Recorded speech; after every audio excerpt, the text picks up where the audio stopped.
So can we stand for the Gospel reading? It's actually a reading that I took from Paul's letter to the Romans. But someone will ask, how are the dead raised? With what kind of body will they come? How foolish. What you sow does not come to life unless it dies.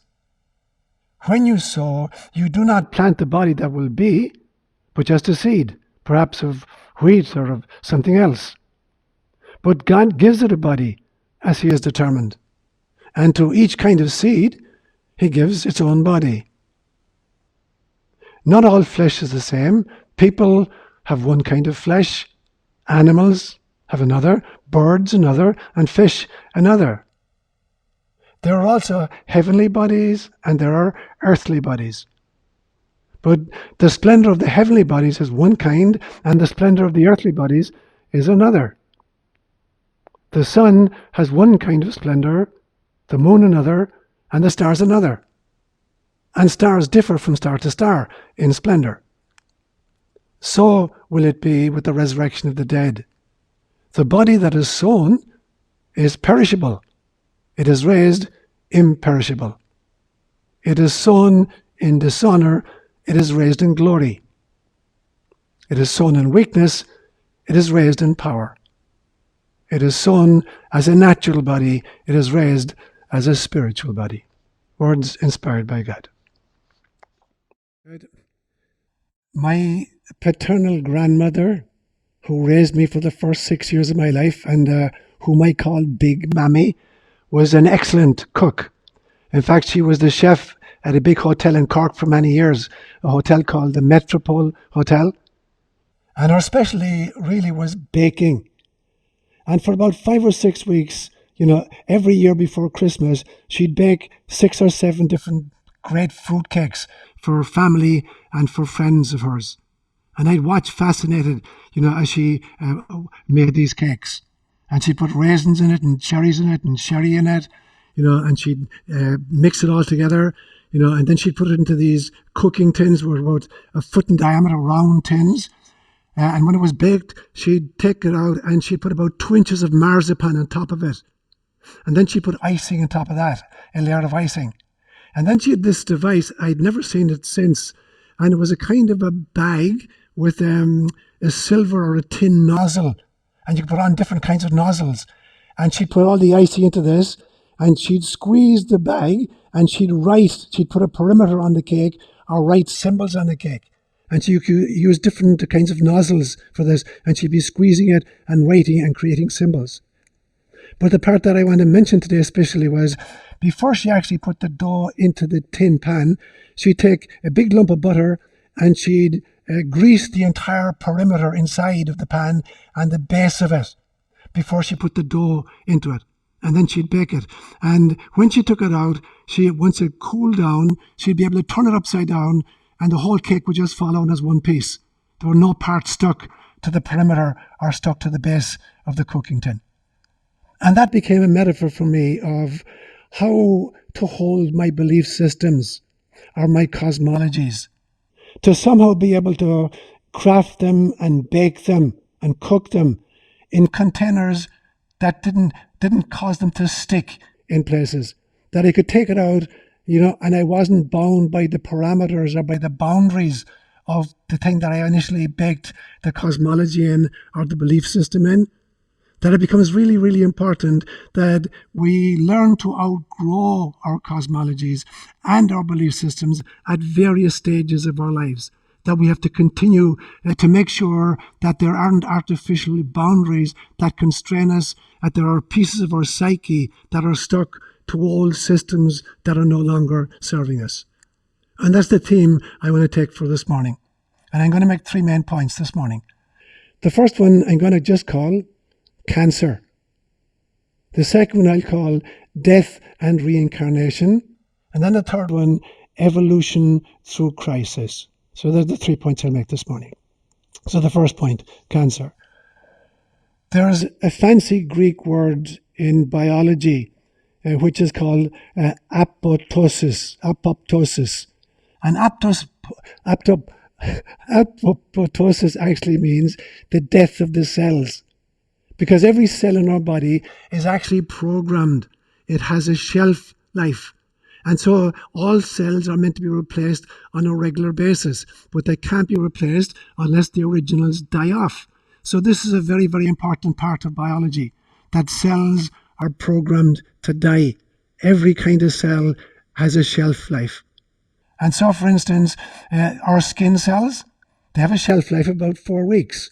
Every single skin cell in your body will die in about 4-week cycle and will be replaced by a brand new cell. And that allows you to stay fresh and healthy looking. The stomach lining, sheds all of its cells on like a 6-week basis. So all the cells of the stomach lining, they die in about 6 weeks and are replaced by brand new ones. The entire skeleton of the body is replaced in about every 6 months. All of the old cells die off and the new ones replace it. It's almost like, in fact, the entire body, the human body, almost every cell in the body is replaced in a 7-year cycle. So apoptosis is really, really important for health. The programming of cells to die on a regular basis according to some kind of a predetermined shelf life. That becomes really important. Now, it reminds me of the Hindu god Shiva. Hinduism says there's a triune god as well. There's Brahma, there's Vishnu, and there's Shiva. Brahma is the creator aspect of God. Vishnu is the sustaining aspect of God that keeps things alive and going. But Shiva is called the destructive aspect of God. And it is very important. It's not that this is like a bad side of God. It is the God who works through apoptosis. That what Shiva does is it reconfigures all of the elements in order to create new, more complex and exciting combinations. In the 1970s sometime, there was a Russian-born biochemist who received the Nobel Prize for biochemistry for a system that he called dissipative structures. And it was the solution to an age-old scientific problem. The problem was this: if the second law of thermodynamics, the law of entropy, tells us that all systems left to their own devices eventually run themselves down into chaos. You put a cup of coffee on the table, it'll run itself down to room temperature within an hour or so. You put a bicycle out in the rain, it'll rust away over the winter time. So all systems left to their own devices run themselves down into chaos. That's the law of entropy. But at the same time, more and more complex life forms continue to evolve. So how can you hold these two pieces together? If entropy is true, complexity shouldn't be possible. And if complexity is true, what happens to entropy? He solved this problem by what he called dissipative structures. And what he says is that nature creates new configurations of the old elements. So I'm trying to think of a metaphor. And a few days ago, I was talking to a friend of mine who lives back in Virginia. And she had just come from Virginia Beach, and there was a sand sculpting exhibition for which the first prize was $57,000. So these are gigantic sand sculptors. And a Canadian woman won it for an extraordinary sculpture that she built of sand. But come evening time, the ocean is going to come in and wash that completely away. And every single grain of sand that was in this extraordinary sculpture will be reduced right down to the beach. But she could come back, tomorrow and build a totally different sand sculpture, using the same grains of sand which are still in the same place. But she would reconfigure it in a totally different way. Now, that's what dissipative structures is about. That is what Shiva energy is about. And that is what apoptosis is about. It's about reconfiguring the elements of our being to create more and more complex and more elegant versions of ourselves. Now, the problem with cancer is this. Cancer is a system that ignores apoptosis. Cancer are cells that refuse to die. And so they continue to replicate. Cells typically divide from 1 to 2 to 4 to 8, 16, 32, 64, etc. So they multiply. So cancer cells are those cells that refuse to obey the law of apoptosis. of self-generation. So they get bigger and bigger and bigger, older and older and older, less and less healthy, until finally they create a tumor, a cancerous tumor. And then it's like a murder-suicide pact, because in killing their host, they kill themselves. So cancer, and it happens not just in physical bodies, it happens in societies, it happens in organizations, it happens in cultures of various kinds. The refusal to die and regenerate is a huge problem. So that's the first point I want to make this morning. The second point then I'll call death and reincarnation. You're probably familiar at this stage with the notion of a fractal. Fractals were developed initially mathematically, so you can create a mathematical formula, and by plugging in the numbers, you can create the same design in an infinite number of scales. The most famous of them being the Mandelbrot, an extraordinarily visually beautiful design that's created by a very, very simple mathematical formula, and you just keep plugging in the numbers to it, and it creates the same design in different scales, larger and larger scales. Now, I really believe that one of the most important fractals is the cycle of death and reincarnation. Now, fractals appear everywhere. They're all around us. Coastlines are fractal. Snowflakes are fractal. So, in fact, when you look at, for instance, from the subatomic world right up to the cosmic, at the subatomic level, you've got a nucleus with electrons orbiting it. You bring that up to the scale of a planet, and you've got a planet with moons circulating it, like Jupiter has 35 or 40 moons. You bring it up to a star, and you've got planets circulating it. You bring it up to a galaxy, and you've got solar systems orbiting it. You bring it up to a cosmos, and you've got galaxies orbiting it. So it's the same basic design at different kind of scales. So fractals are very important. And I think that one of the most important fractals of all that we encounter is the cycle of death and reincarnation. It's a part of the apoptosis cycle. It becomes really, really important. And you see this dying, and rebirthing or reincarnating happening again at every scale, from the subatomic right to the cosmos. So at the subatomic level, subatomic particles are blinking in and out of existence in milliseconds, in and out, gone. So they're alive and they're gone and they're alive again. So even at the subatomic level, there's this fractal of death and rebirth. It happens at the cell level, as I just pointed out. Cells regenerate according to the law of apoptosis. Happens even at a cosmic level. And it happens for us as individual human beings. We die and we reincarnate on a regular basis. And I'm not just talking about the fact that at the end of a lifetime, at the age of 80 or 90 or 100, whatever it is, that we shuffle off this mortal coil, and then we spend time in the bardo state, the life between incarnations, and then we reincarnate again. I'm not just talking about that fractal of dying and reincarnating, but even in the course of a single lifetime.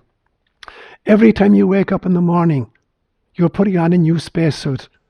The one you went to bed with is different from the one that you're waking with. Literally billions of your cells have been replaced in the night. You travel in different dimensions. You've taken on an astral body while you were sleeping, a body in which the laws of physics are totally different. Time is different. Space is different. Causation is different. When you're dreaming at night, you're in a dimension in which time is not linear. You can go backwards and forwards in time. You can have people meet each other who are, one of whom, I give an example, my grandfather, Daddy Jim, who died in 1956. I had a dream recently in which he was meeting a grandniece of mine who was just born a few months ago. There was no problem having them meet in the dream state. Or I could travel to Ireland in an instant in my dreams. And causation is different. Causation happens through thinking. When you think something in a dream, you bring it into existence. So as you sleep at night and as you go into a hypnagogic state and come out in the morning in a hypnopompic state, you've shifted dimensions and states of consciousness, and you're a totally different person. You've died in some senses and you've been reborn with every day. In fact, in the course of the day, every time you breathe in, we typically breathe about 18 times a minute when we're busy. Every time you breathe in and out, you're exchanging millions of molecules of matter with the environment in which you find yourself. So you're dying and being reborn with every breath. In fact, you're dying and being reborn every time your heart beats. Your heart is going to beat about 70 times every minute. And every time your heart beats, it's sending oxygenated blood all over your body, regenerating, getting rid of old cells and birthing new cells. So even at the individual level, this fractal, of dying and reincarnating is happening again and again and again on an individual basis. But it happens also sociologically. It happens to your family. And so, for instance, I remember my great-grandmother. And I know my great nieces and nephews. So I'm somewhere in the middle of that trajectory. My great-grandparents and my grandparents and my parents have all passed on. But the family is still the family. And when I go, the family will still be the family. And when my grandnieces go, there'll still be an ÓLaoire family. The members will be different, but it will be the ÓLaoire family. Or you take, a nation. In America right now, we maybe 330 million people. So American citizens, here we are, 330 million of us. But go back 100 years and it was a totally different group of Americans. And in 100 years' time, it'll be a totally different group of Americans. But they're still Americans, they're still American citizens. So somehow the continuity is provided by the willingness to die and so that others may be reborn. Now, the very same thing is true at a global level. You take our planet itself, and you look at the life forms that have existed over the last 3.7 billion years on planet Earth. And they've been wiped out regularly in mass extinctions. In the Permian extinction, which was maybe about 250 or 245 million years ago, 95% of all life forms on planet Earth died off and were replaced. 65 million years ago, the great dinosaurs were wiped out and they were replaced by the mammals. Mammals had been tiny little creatures up to then, and then they had space to grow, become elephants or great whales. And so the planet itself continues to be planet Earth, but the life forms on the planet continue to change. So this ongoing fractal of dying and reincarnating is really important at a global level. It's true at a cosmic level itself. The cosmos is about, they reckon, maybe 14.6 million years old. The first generation of stars, exploded eventually or burned out eventually and scattered debris into the expanding cosmos. And it gave birth to a second generation of stars, and new galaxies. And so our little star is only 4.6 billion years old. It's a very young second or third generation star with its attendant planets. So even the cosmos itself dies and replenishes itself on a regular basis. And if that's true at the level of astronomy, and biological systems, it's equally true culturally for us. And so, for instance, you can think of any belief system, any philosophy, think of philosophy or cosmology or economic models or political systems. All of these need to die and be replaced. They need to be subject to the law of apoptosis. There has to be a shelf life. Your cosmologies, your belief systems, your philosophy, they need to have a shelf life. You need to be constantly regenerating new ideas, new belief systems as you live in changing times. Our economic models need to change. And our political systems need to change. We've gone from a system where at one stage there were more slaves on planet Earth than there were free people. And then there were empires and kings ruling. And then there was serfdom. And then there was, democracy, and there's socialism and communism and capitalism, all these various efforts to try to find out what best works for the human condition. And we have to keep moving in these areas. We have to keep dreaming new kinds of dreams, new kinds of economic systems, new kinds of political systems, and in fact, new kinds of religious systems. It's the same with religion. You can't keep religion stuck, in a baking tin if you haven't put butter on the inside to grease it, so you're not constrained by the tin can in which you originally formed your religious thinking.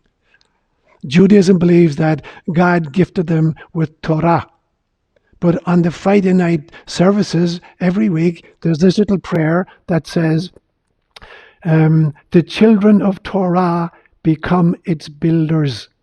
So they believe they've received Torah from God, the law from God, but every generation of Jews feels that they are its builders. They have to continue to infer its meaning or reinterpret its meaning for changed times. And certainly Jesus did that in spades. Jesus would say famously one time, I did not come to abolish the law, but to bring it to fulfillment. And then he went on and he drove a coach and four through it. He radically reformed it. Again and again and again, almost like a mantra, he would say, you have heard that it was said to the people of old, like an eye for an eye and a tooth for a tooth. I say to you, no, you must love your enemies. Again and again and again, he would use the phrase, you have heard that it was said to the people of old, but I say to you, and he would reform and reinterpret what it said. Perhaps most famously of all, where he said, the Sabbath was made for human beings. Human beings were not made for the Sabbath. So even at the level of religion and our economic models and our political systems, we have to have the courage to die on a regular basis and be reborn. It's my second point. My third point this morning, I'll call it evolution through crisis. I've never seen a significant shift in consciousness at any level which has not been precipitated by meeting some kind of a crisis. Systems don't change unless there's a crisis forcing it to do things differently. So I'll give you just two examples from planet Earth. But I've seen this so often, and you've seen this so often in your own lives. People don't make significant changes, in lifestyle or in relationships unless there's a crisis forcing them to confront a new reality and to respond to it with new insights. And so, for instance, at the very beginning of life on planet Earth, the very first life forms that emerged 3.7 billion years ago were kind of single-cell protozoa. And they learned to extract hydrogen from their environment. Hydrogen is the most common molecule in the entire cosmos. So they learned to extract it from everything in their environment. And finally, at one stage, they learned how to extract hydrogen from water. But when you extract hydrogen from water, you release oxygen. And oxygen was a deadly toxin to those first life forms. A deadly toxin. So in feeding themselves on hydrogen, they were killing themselves, committing suicide on oxygen. And that struggle went on for 1.5 billion years before a new kind of cell came into being called mitochondria, which not only could survive oxygen, but actually learn to eat it and metabolize it and turn it into energy. So meeting this literally global crisis of oxygen, it created a cell which could use oxygen for its own benefit. A second great crisis happened when, at some stage on the planet, there was an excess of the production of calcium on the planet. So the first response was they began dumping it. The planet began to dump it. And so the great coral reefs are literally dumped excess calcium.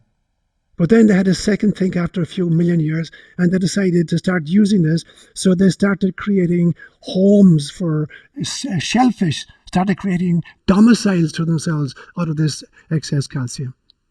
And then there was a third version, and that some beings created skeletons, endoskeletons for themselves that gave them form and stability and movement.